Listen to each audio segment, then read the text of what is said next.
Les jeux sont faits et rien ne va plus à Macao. Dans la capitale des casinos et de la démesure, les revenus des jeux d'argent chutent depuis près d'un an, moins 39% en avril.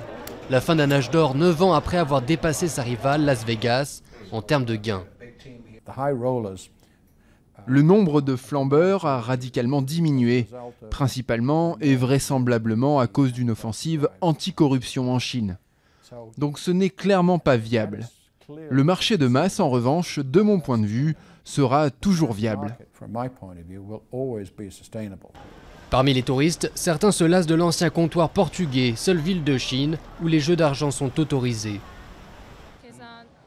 À cause des casinos, ce n'est pas un endroit où les enfants peuvent venir jouer.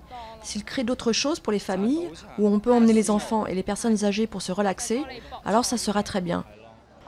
Alors l'enfer du jeu cherche sa rédemption et mise sur le tourisme de masse.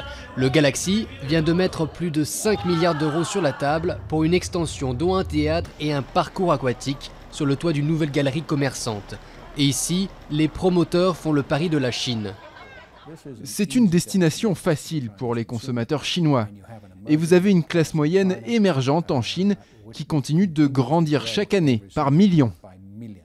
Un tournant vers le divertissement qui avait déjà donné un second souffle à Las Vegas. Derrière le Galaxy, Studio City, un hôtel sur le thème d'Hollywood, sera bientôt terminé, juste à côté de la nouvelle tour Eiffel du Parisian Macao.